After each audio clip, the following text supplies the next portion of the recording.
আজকের এই মহতী কর্মী সভায় উপস্থিত আমাদের এই জয়নগর লোকসভার দূর দূরান্তের বিভিন্ন বুথ থেকে, অঞ্চল থেকে, ব্লক থেকে আগত কর্মীবৃন্দ, আমাদের মঞ্চে আমাদের কমিটির সদস্যরা, আমাদের দলের প্রাণপ্রিয় সর্বোচ্চ নেতৃত্ব পীরজাদা নওশাদ সিদ্দিকী, আমাদের সবার ছোট ভাই, সবাইকে আন্তরিক ভালোবাসা শুভেচ্ছা জানিয়ে আমি আপনাদের সম্মুখে কিছু টেকনিক্যাল বিষয়ে আলোচনা করাবো, ধৈর্য ধরে শুনবেন। তার আগে আমি একটু আপনাদের জিজ্ঞেস করব, আপনারা একটু হাত তুলে সহমত জানাবেন।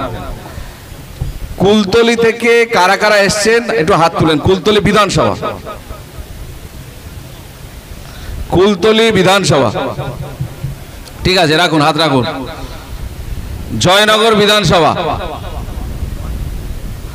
জয়নগর বিধানসভা 1 2 কি বিধানসভা 1 2 মিলে যে বিধানসভা জয়নগর, আরেকবার তুলুন দেখি। জয়নগরের লোক কম কেন?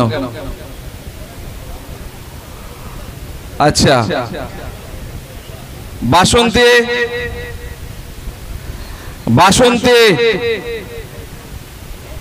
বাসন্তী, বাসন্তী হাতে গোনা 5-7 জন, 10 জন, তাও হবে না। আচ্ছা, গোসাবা, গোসাবা একজনের হাত দেখতে পাচ্ছি, 2 জন, 3 জন, 4 জন। গোসাবা সব মঞ্চের লোক নাকি?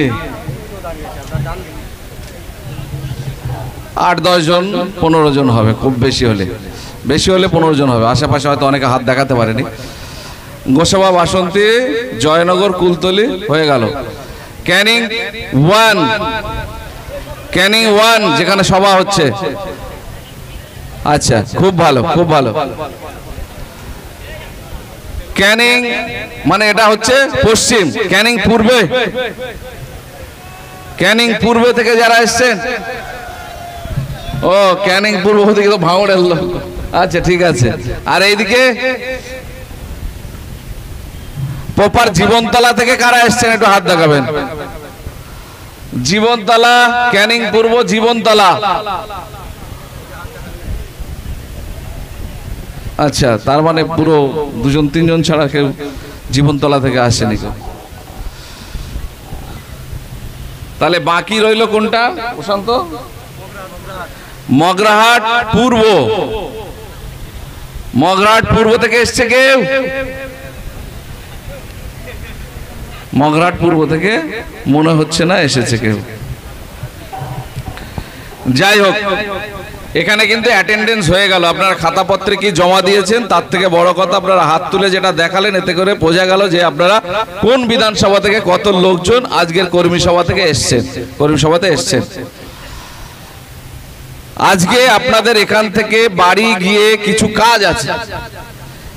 আজকে এখানে আপনারা এসছেন, ভাইজান তার গুরুত্বপূর্ণ নির্দেশিকা আপনাদেরকে দেবেন, তার কথা আপনারা শুনবেন। তার কথা শোনার জন্য আপনারা এত দুপুরে এত কষ্টের মধ্যে এসে বসে আছেন, আপনাদেরকে আরেকবার ধন্যবাদ।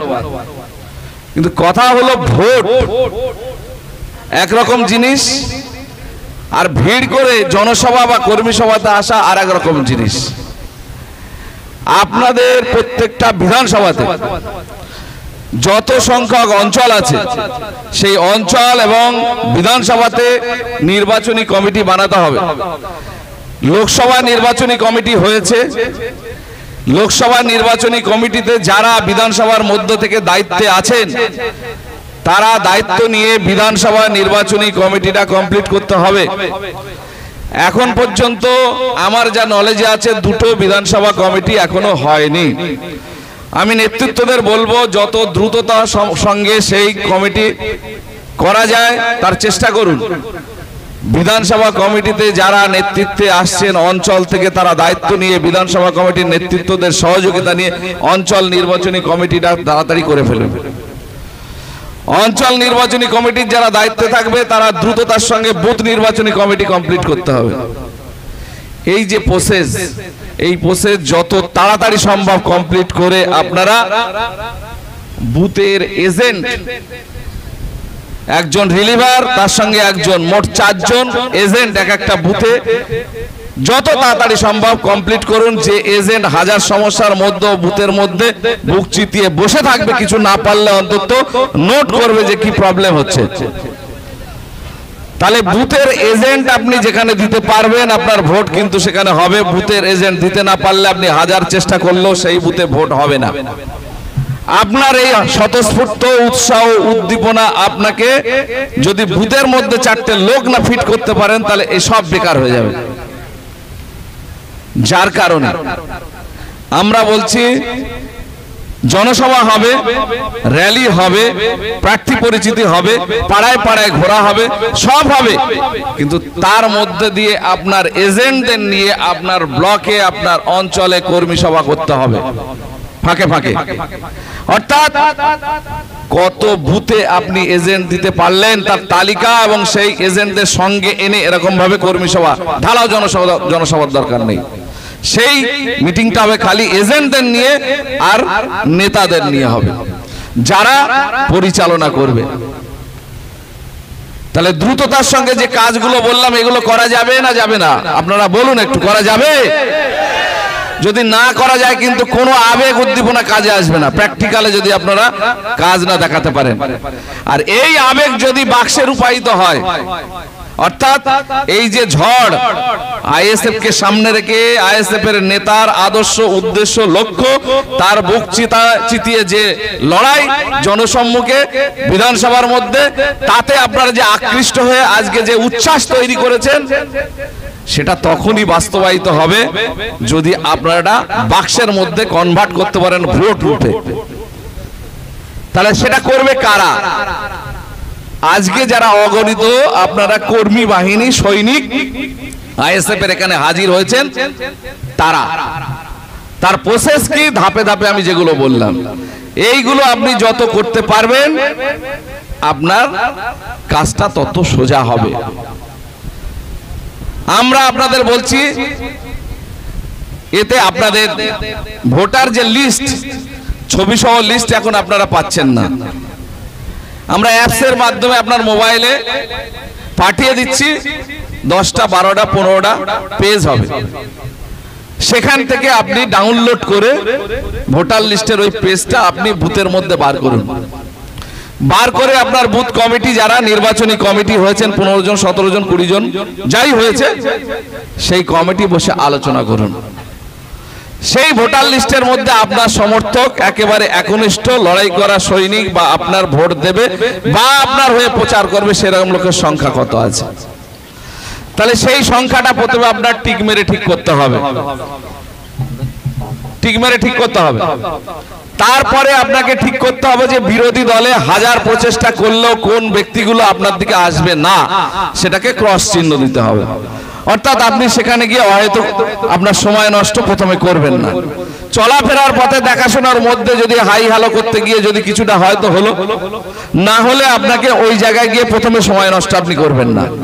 এই 2 শ্রেণীর ভোটারের পরে একটা শ্রেণীর ভোট থাকে যে ভোটটা আপনার নির্ণায়ক ভোট, অর্থাৎ যাকে আপনি আপনার কাছে ভালোবেসে টানতে যদি পারেন আপনার আন্দোলন আপনার লড়াই এ যারা আকৃষ্ট হবে তারা আপনার দিকে চলে আসবে। আপনার প্রতিনিয়ত প্রচেষ্টার মধ্য দিয়ে ভোটারগুলোকে যদি আপনি আপনার কাছে টানতে পারেন তাহলে সেই বুথ আপনার অনিবার্য জিত।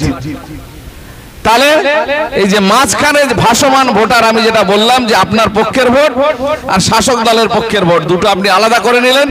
আপনার পক্ষের ভোটের সঙ্গে কত ভোট এই ভাসমান ভোট টানলে আপনি জিততে পারবেন সেটা একটা মার্কিং করতে হবে। আপনার কমিটির লোক দায়িত্ব নিতে হবে। আপনার 2টো পাড়া 3টে পাড়া 4টে পাড়া 6টা পাড়া পাড়া ভাগাভাগি থাকে, সেই পাড়ার মধ্যে যারা নেতৃত্ব প্রত্যেক পাড়া থেকে যেন 1জন 2জন করে নেতৃত্ব থাকে, এই নেতৃত্বদের প্রত্যেক বাড়ি হিসাবে চিহ্নিত করে দায়িত্ব নিতে হবে যে আমি এই 15টা বাড়ির দায়িত্ব নিলাম, আমি এই 10টা বাড়ির দায়িত্ব নিলাম, আমি এই 20টা বাড়ির দায়িত্ব নিলাম, এবং সেটা প্রত্যেক সপ্তাহে তার হিসাব দিতে হবে যে আপনি কতজনের বাড়িতে গিয়েছিলেন আর কতজন আপনার কথায় কনভিন্স হয়েছে আর কতজনের সঙ্গে আপনি অ্যাপ্রোচ রেখেছেন। হ্যাঁ, আপনি সবার সঙ্গে কথা বলেছেন কিন্তু সবাই সব একই দিনে বা একটা টাইমে 1 সপ্তাহের মধ্যে আপনার কথা শুনে আপনার দিকে চলে আসবে এরকম কোনো কথা নেই। আপনি 15 জনকে বুঝিয়েছেন, 2 জন 3 জন আপনার এক সপ্তাহে কনভিন্স হয়েছে, যারা আপনার কথা ভালোবেসে, আপনার উদ্দেশ্য আদর্শ ভালোবেসে, ভাইজানকে ভালোবেসে, ভাইজানের লড়াইকে ভালোবেসে তারা আপনার দিকে চলে আসছে। আবার ওই যে বাকি লোকগুলো আছে তার সঙ্গে আরো লোক বাড়িয়ে আপনার চেষ্টা চালিয়ে যেতে দেখা যাবে 15 দিনের মাথায় ওটা 10 জনে পরিণত হয়েছে। এইভাবে যারা দায়িত্ব নিলেন টোটাল হিসাবে কত আসছে সেটা দেখবেন। যারা আপনার সঙ্গে আসছে তাদেরকে প্রতিনিয়ত মিটিং মিছিলে তাদেরকে ডেকে তাদেরকে সঙ্গে নিয়ে আলাপ আলোচনায় অংশগ্রহণ করাতে হবে। মানুষ, আমি শেষ কথা যেটা বলবো, দীর্ঘায়িত করব না, ভাইজান বসে আছে, আমাদের আসতে লেট হয়েছে। আর আপনারা জানেন এই এলাকাতে একটা মিছিল ছিল, আমরা যাতে কোনো রকম যাওয়া আসার পথে আমাদের কর্মীদের সঙ্গে কোনো প্রবলেম না হয়, যার কারণে আমরা বলেছিলাম আপনারাও একটু দরকার হলে লেট করে বার হন, কোনো অহেতুক সমস্যার মধ্যে আপনারা জড়াবেন না। যার কারণে আমরা প্রোগ্রামটা যে টাইমে শুরু করার কথা, আমাদের যে টাইমে আসার কথা, সেই টাইমে আসলে খুব সুন্দরভাবে করা যেত। তারপরেও আপনাদের জমায়েত এবং আপনারা যেভাবে স্বতঃস্ফূর্ততার সঙ্গে এসেছেন, আপনাদের সত্যিই খুব ভালো লাগছে এবং আপনাদেরকে ধন্যবাদ জানাই। আমি আপনাদের কাছে অনুরোধ করব যে কাজগুলো বললাম এই কাজগুলো আন্তরিকতার সঙ্গে করুন এবং যত দ্রুত পারবেন করুন। যারা নেতৃত্ব আছে তাদের বলবো এই কাজ করিয়ে নেওয়ার দায়িত্ব আপনাদের, শুধু নেতৃত্বের পরীক্ষা এখানে। আপনি এই কাজটা কত ভালোভাবে করতে পারছেন এবং বুথ ভিত্তিক আপনি হিসাব কত তাড়াতাড়ি করতে পারছেন এবং এরপরে বিধানসভা ভিত্তিক যে কর্মী সভা হবে সেখানে কত বুথের এজেন্ট আপনি হাজির করাতে পারছেন, তার উপরে নির্ভর করছে আপনার নেতৃত্বের কোয়ালিটি। আমি সবাইকে অনুরোধ করব আপনারা সবাই সবকিছুই পারবেন, চেষ্টা করলে পারবেন। আর এমন গ্রাম, এমন পাড়া, এমন বুথ নেই যেখানে ভাইজানকে ভালোবাসেন আর ভাইজানকে দল হিসাবে ভাইজানের দলকে ভালোবাসে না, এরকম লোক নেই। সুতরাং আমার নেতৃত্ব যারা বুথ লেভেল থেকে শুরু করে অঞ্চল লেভেলে সবাই নতুন, আমি ধরে নিচ্ছি, কিন্তু সাধারণ অ্যাপ্রোচ আসুন, আইএসএফ এর হাতকে শক্ত করুন। সমাজ পরিবর্তন শুধু ভোটের জন্য আমরা লড়াইতে নামিনি, আমাদের ভাইজান শুধু একটা ভোট লড়াই এর জন্য এই ময়দানে এত কসরত করে এত কষ্ট করে লড়াই করছে না। আজকের সমাজ ব্যবস্থা অন্ধকারে ডুবে যাচ্ছে, ভাই ভাইয়ের রক্ত নিয়ে হোলি খেলতে দ্বিধাবোধ করছে না, বাবা ছেলের রক্তে হোলি খেলছে, এরকম একটা পরিবেশ আজকে শাসক দল তৈরি করে দিয়েছে। সেইটাকে পরিবর্তন করার জন্য ভাইজানের রাজনীতিতে নামা। সুতরাং সমাজ পরিবর্তনের লড়াই আমরা ঐক্য হয়ে এই লড়াই লড়ব এবং আমরা নজির সৃষ্টি করব। আমরা ভাইজান যে কথাটা বলে সবাই মনে রাখবেন, ভোট দিতে যাব গলায় গলায়, ভোট দিয়ে বার হয়ে আসবো গলায় গলায়, বাক্সে গিয়ে যার যা ভালো লাগে সেখানে ভোট দেবে। আপনি যদি বোঝাতে পারেন, আপনার আদর্শের কথা যদি বোঝাতে পারেন, আপনার উদ্দেশ্যের কথা, আপনার লক্ষ্যের কথা, সমাজ পরিবর্তনের কথা যদি বুঝিয়ে আপনাকে ভালোবাসে, ও বাক্সে গিয়ে আপনাকে ভোটটা দেবে। আর যদি না পারে অন্য জায়গায় দেবে, কিন্তু বিদ্বেষ নয়, হানাহানি নয়, মারপিট নয়, দাঙ্গা নয়। আবার চায়ের দোকানে এসে গল্প করবেন একসঙ্গে, পরের দিনে মাঠে যাবে নাঙল কাঁধে নিয়ে একসঙ্গে গিয়ে মাঠে চাষ করবে। ভাই ভাইয়ের সম্পর্ক, আন্তরিকতা যেন কোনোভাবে হিংসায় পরিণত না হয়। এটাই হচ্ছে রাজনীতির বিকল্প রাজনীতি, এটাই হচ্ছে সমাজ পরিবর্তনে আমাদের লক্ষ্য। সুতরাং এটাকে মাথায় রেখে আপনারা রাজনীতি করবেন, অহেতুক কোনো হিংসায় জড়িয়ে পড়বেন না, আপনার কাজটা সঠিকভাবে করবেন। তারপরে যদি কোনো সমস্যা হয় আইনিভাবে প্রশাসনের সহযোগিতা নিয়ে আমরা সেই সমস্যার সমাধান করব। আশা করি আপনারা এই কাজ আন্তরিকতার সঙ্গে করবেন এবং এখানে যারা নেতৃত্ব আছে, বিশেষ করে বিধানসভা কমিটি, তাদেরকে বলবো এই কাজ দ্রুততার সঙ্গে কমপ্লিট করে আপনারা ব্লক ভিত্তিক কর্মী সভা এজেন্টদের নিয়ে করার দিনক্ষণ ঠিক করে ফেলবেন। ঈদের পর কোনো দিন যেন না বাদ থাকে, ধাপে ধাপে এই প্রক্রিয়া সম্পন্ন হবে।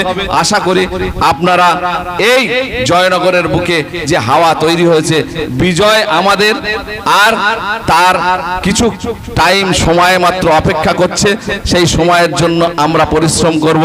এই আশা ভরসা রেখে সবাইকে আন্তরিক শুভেচ্ছা অভিনন্দন জানিয়ে আমি আমার কথা শেষ করছি। ইনকলাব জিন্দাবাদ, আইএসএফ জিন্দাবাদ, আমাদের নেতা পীরজাদা নওশাদ সিদ্দিকী জিন্দাবাদ। ধন্যবাদ জেলা সভাপতি মহাশয়কে। এরপর